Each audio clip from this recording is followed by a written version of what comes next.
Assalamualaikum warahmatullahi wabarakatuh. Hari ini management untuk Poliklinik Amal Medik iaitu Kino Primary Care, kami ada sedikit orang kata program bersama nenek-nenek di Mesra Home Ampang lah. InsyaAllah kita akan meraihkan mereka dengan makan bersama-sama, dan ia adalah sebagai salah satu program yang kita giving back dan untuk mendekatkan kita untuk menjadi manusia lah. #misi memanusiakan manusia.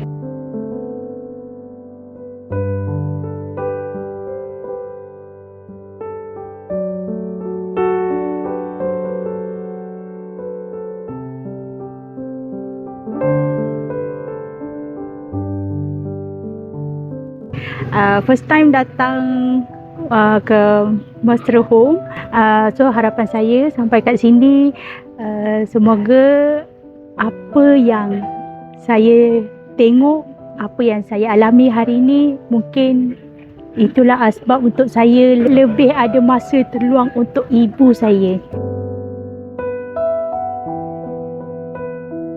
Saya sebenarnya datang sini tu saya nervous sebab saya membesar dengan nenek. Nenek dengan atuk, diorang dah tak ada. Saya saya tak tahulah macam mana saya belajar, tapi Allah memudahkan. Nenek saya masuk hospital, so saya jaga. Dan bila saya datang sini tu saya nervous sebab saya rindu nenek saya. Rindu. Nampak lain bila tengok Puan Faizah layan seorang nenek dengan saya layan nenek saya, berbeza sangat. Jujurlah, awak mendapat staff yang sangat jujur. Tahniah doktor. I love you too. Apa yang awak rasa itu betul untuk awak nak luahkan? Cakap. Ni memang ruang untuk masa kita bercakap.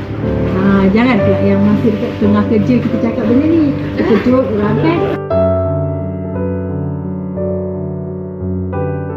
Bila dekat dengan Allah, itulah bahagia. Bukan sakit ataupun sihat, bukan kaya ataupun miskin, tapi bila hati tu rasa tenang, makan nasi lauk ikan pun dia rasa sedap. Jadi itulah bahagia je kan.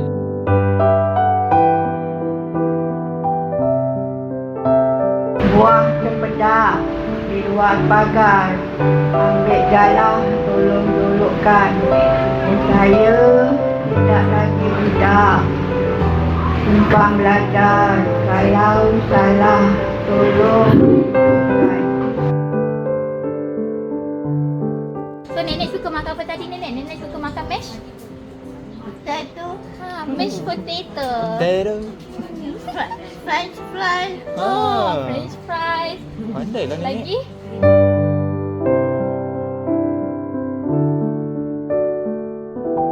Harimau berlari, mana nak sama Cik Faizah Ali.